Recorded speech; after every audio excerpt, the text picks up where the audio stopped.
today is St. Joseph's Day. Yeah, it's kind of like the Italians' take on St. Patrick's Day. You're supposed to wear red, you're supposed to eat acephali, and carry around fava beans. That's like the thing. Really? That's like the old folklore? Like, yeah. Oh, well, you have the red earrings on. I'm trying. I forgot this morning. I'm not going to lie. It's a pinkish red tone. It'll do. It's a salmon. It comes off pink or red on TV. It's all good. I wouldn't be too concerned. Here's today's dish, all presented by Stone Academy. Week 2 of American Idol. The auditions kicked off last night on ABC here on WTNH, and last night was all about those powerhouse pipes.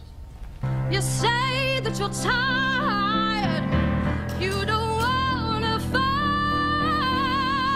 Well, that's okay, baby. Go Effie from California. She's hoping to quit her day job as a property manager, so her golden ticket to Hollywood could do just that. She was pretty incredible. She's very talented, but a quick reminder, Teresa, you don't want to go like too big during the audition like this next guy.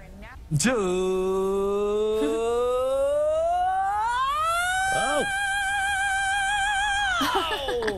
What was he holding his ear for? So he didn't blow out his eardrum, I think. That's what we were doing at home, you know. But that guy, unfortunately, he flirted with Katy Perry quite a bit. But the old 80s rock thing, now he was sent home, unfortunately. All right, this next contestant had a better grasp on her rock roots. Whoa, children, yeah, it's just a shot away, it's just a shot away. So that's Amelia. Her dad was actually a songwriter, penning hits like Great Balls of Fire and Yakety Yak, Don't Talk Back, so she kept the family tradition going, being named top 10 material by the celebrity judges. Pretty cool. I'd say, and you might want to make room in that category for both of these next two contestants. Another pretty thing ready for me to grab. Now little does she know that I'm a wolf and tip golden, 'cause at the end of the night it is a Romeo, then I love you so. Hey, that's what you say. That's what you say. Tell me, baby, baby. So no matter how far these guys go on the show, I think they're going to have their own tour bus. They're going to have hordes of young, screaming girls chasing after them. They're like America's Next teen heartthrobs. They're twins, right? Yeah. Okay, look at that. Super talented. And they both made it through. Imagine if one did and the other one didn't. I know. Well, that's so. Yeah, that's happened before, actually. It has. We'll see who goes further in the competition. And this last one was a bit of a tearjerker. You ain't getting over him. I got new rules to count.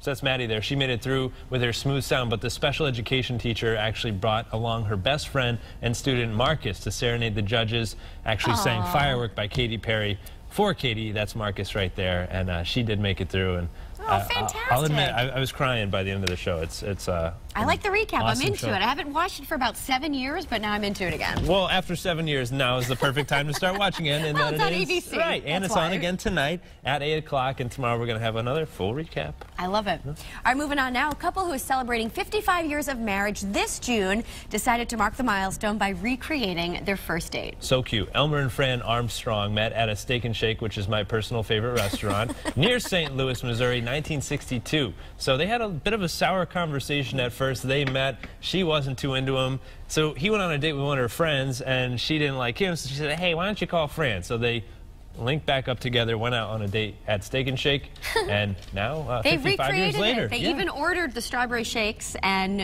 cheeseburgers that they ordered the first time around. How cute is that, huh? Adorable. Where's our Steak and Shake around here? Out in Ohio. That's where my family lives. So gotcha. All right, so hopefully you had an enjoyable St. Patrick's Day. Maybe you went out to an Irish pub or two. Or 3. But yeah, I don't think you got as wild as these guys. Here's to the Irish. He was in a great mood and ready to party. Even though we're old. At the Senior Center out in South Dakota, they decided to turn up the fun a little bit and hit the town for a pub crawl on St. Patrick's Day. Yeah, just because you're at the end of the rainbow doesn't mean you won't find a golden moment. Yikes. Members of the center said, celebrate life. It's short, so you better end up doing it. I like her wig. How festive. Very festive. But I know somebody who did just that. I think this is the not-so-senior citizens pub crawl. Oh, are you making fun of us? It's the not-so-senior citizens. There's you in the bottom right. We had a great time. A lot of festivities. I don't think any of us are actually even Irish, but where did you go? Were you in? That was the grand tour of the lovely Irish city of Waterbury. Waterbury, the dirty water. No kidding.